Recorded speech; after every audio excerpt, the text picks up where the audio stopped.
Class is now in session. I'm Professor Hockey, and today we'll be discussing Game 47 of the regular season between the San Jose Sharks and the Minnesota Wild, in which the Sharks have lost 6-3. So their season-high losing streak of 7 now gets extended to a new season-high losing streak of 8.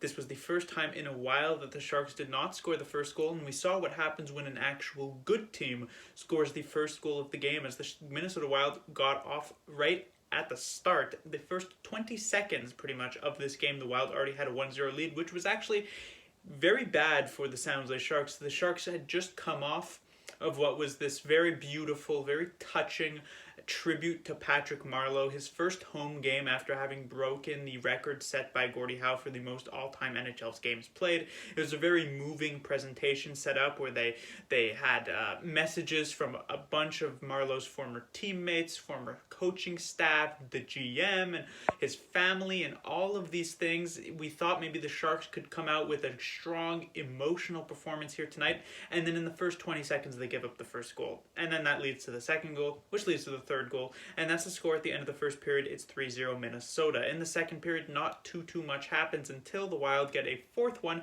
from Fiala, and it's 4-0 Minnesota after 2. In the third period, we do see some fight back from the San Jose Sharks. They get one back from Logan Couture, his first goal in about 8 years, to make it 4-1. The Wild quickly respond to make it 5-1 with Kaprizov's goal, but then the Sharks get two rather fast ones from Evander Kane and then Blichfeld's first career NHL goal to make it 5-3, and the Sharks actually have a decent amount of time left to score those last two goals to try and make this very nice comeback. But it felt as though after the Sharks actually managed to make it 5-3, the Wild kind of locked it down a bit, and the Sharks just had no response to that at all. And it came down to the last 4 or so minutes. The Sharks took a penalty from Brent Burns as they went on the penalty kill for a couple minutes, and then in the last 2 minutes the Sharks only actually ended up being able to pull the goalie with about 30 seconds remaining, because before that the Sharks just couldn't get enough control for, I guess, Booner to feel comfortable getting Koshinash out of the net for an attempt of 6-on-5 hockey. So while there was a nice little push at the start of the third period, it would be for naught, and the Sharks would lose their 8th straight, as I said. First thing to talk about, I guess, would be playoffs. I was very close to just removing this entirely from the board because playoffs seem to be rather out of the question, especially since tonight seems to be the first time where the Sharks were once again losing, but the other teams that the Sharks are battling with have actually made some progress. The St. Louis Blues earlier today were victorious against the Colorado Avalanche, now putting themselves 5 points ahead of the San Jose Sharks, still with a couple of games in hand. The Arizona Coyotes, while their game has not yet concluded, they do lead the Los Angeles Kings going into the third period 2-0, so they will likely pull ahead of the San Jose Sharks by up to 6 points with that one. And at that point, the Sharks are kind of not in a very good position at all anymore, so I'll make the call here. The Sharks' next 2 games are against the Arizona Coyotes, and if the Sharks do not manage to win either of those 2 games, or actually, if the Sharks do not manage to win both of those games, if they can't take at least 3 points, and honestly, they probably need the full 4, the Sharks will not come close to a playoff spot this season, because after those 2 games against the Coyotes, they will have 4 against the Colorado Avalanche, and it would not surprise me at all, and it's probably even rather likely that the Sharks end up losing all 4 of those games against Colorado. So if they can't make up even the slightest bit of ground with the 2 games against the Arizona Coyotes by getting those 4 points, they're pretty much dead in the water.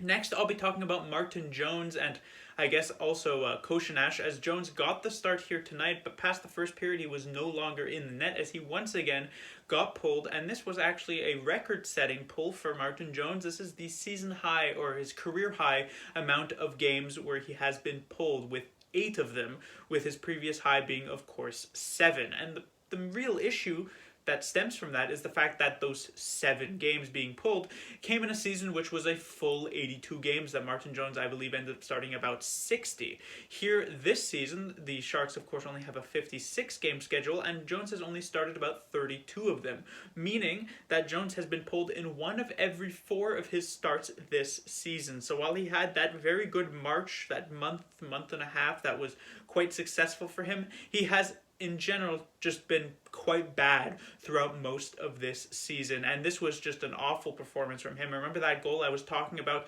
early in this game, the Ryan Suter goal in the first 20 seconds? This wasn't one that the Sharks just, were completely boneheaded on, although it's not like it was the best defensive coverage from the San Jose Sharks, but it's one that Jones absolutely needs to have and make the save in that situation, and he just doesn't come up with the save. The Marcus Foligno one wasn't all that bad, but then the third one from the Minnesota Wild was once again one that Jones just absolutely needs to make the save on. So 2 of these 3 goals were ones that Jones should have, needs to have, and in the end you could say that those were difference maker goals in this one, because while Jones was technically off the hook for the loss in the end because the Sharks scored 3 goals, and that's exactly how many Jones gave up, and as such Koshinash is actually going to get the loss in this one.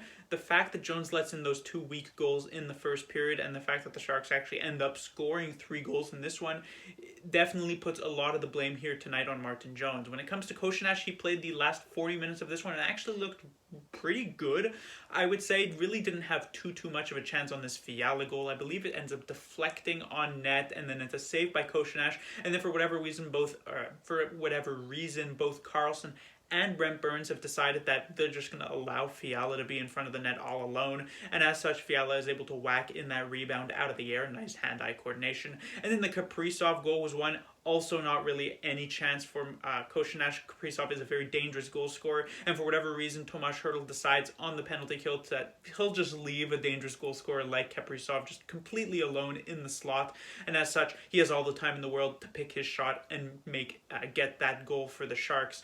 Otherwise, as I said, Koshinash, a pretty solid game, and honestly, coming up to the following game against Monday, even if it is such a pivotal game for the Sharks to make it into the playoffs, if they still are gonna, make up this illusion that they have a good chance of doing so, even with that, I suspect Koshinash will probably get the start in that game on Monday. I doubt Jones actually returns between the pipes for that one. Maybe Koshinash, depending on that performance on Monday, may even get a couple of starts in a row. Next, I'll talk about Burchfield as he gets a game here. Hasn't played up in the Sharks lineup for a while, but he actually scores his first career goal, and it was on a very, very nice shot. It definitely shows why Burchfield at the junior level was such an effective goal scorer, and even at the AHL level has actually been leading the Barracuda in terms of goals. Now, it was kind of still not a fantastic game from Burchfield, because this second goal from Marcus Foligno was one that Burchfield definitely could have had a part in the back check. It felt as though his back check on this goal was enough effort to make it seem like he tried, but not actually going that extra mile to interfere enough with Foligno to prevent him from getting his stick on this puck, which, in a situation like this, especially in the situation that the game was in at that point, we're only about 10-12 minutes into the first period, the Wild are up only 1-0. That was a situation where Burchfield needs to, at the very least, take a penalty, hook Foligno, slash him, high stick, I don't really care. Take a 2-minute penalty and prevent that chance from actually happening. Because if you think about it, the Wild, let's say they get that 2-minute power play at that point in the game, what their power play probably converts at around 20%. I don't exactly know their power play percentage this season, but if it converts at around 20%, they have about a 20% chance of scoring to make it 2-0. Marcus Foligno in that situation, with how dangerous of a chance that is, you got to give it at least about a 50% chance that it's going to make its way past Martin Jones, especially with after you just saw that goal from Martin Jones that he gave up against Ryan Suter. So if you're Burchfield in this situation, you should be taking a penalty right there to just prevent the chance and give them the power play that they will have less of a chance on to score. What's actually kind of ironic in this game is that we saw Brent Burns do exactly that later on in this game, but that was also the incorrect play in that situation. Burchfield, yes, when there's 50 minutes left and you're down 1 goal, you can take a penalty, but when there's just 4 minutes left in the third period, you kind of just have to depend on your goaltender to try and make that save. If he does, you still got a chance. There's still 4 minutes left and you're only down by 2. It's good. If he doesn't make that save, oh well. Because giving up 2 full minutes on the penalty kill where you're probably not going to get much of a chance, and then only being given 2 minutes left of actual even strength time to make the comeback is just not really good. So 2 times the Sharks were faced with this decision in this game, and both times they make the incorrect one. Because of the goal that Burchfield scored, however, it's possible he manages to retain his spot in the lineup. And finally, I'll talk about Greg Patterin. He had come over at the trade deadline in one of the trades that the Sharks have made. It was mostly just a contract moving and maybe to shore up a bit of defensive depth for the San Jose Sharks. And Patterin steps in here because apparently Shemek does have an upper body injury. Honestly, when I saw Shemek was out of the lineup, I actually thought Shemek was just getting benched after that disastrous play he made in the previous game against the Vegas Golden Knights. And honestly, I thought Patterin was actually pretty good in this one. The Sharks have iced a lot of extra defensemen this season. Milosh, Middleton, Yaros, Clayson. All of these defensemen, none of them have really impressed me at all. At best, they've been mediocre when it comes to someone like Milosh, and at worst, they've been extremely bad, like Yaros was in that one game or Middleton was in his game. But here with Patterin, I actually thought it was rather solid, and his ice time reflects that, getting over 15 minutes here tonight. Usually the Sharks, seventh defenseman fill-ins are getting like 8 to 10 max. But because Patterin was quite solid, he actually got some decent ice time. So we'll see what happens with Shemek in terms of this injury, because Patterin looks like he's doing a pretty decent job in this role at this moment. But that will do it for this review. The Sharks will be back in action on Monday. Will they take on the Arizona Coyotes? And as I said, it is an absolutely pivotal game if the Sharks want any sort of chance at all to still make the playoffs. But at this point, with 8 losses in a row, it may very well be done this season. Class dismissed.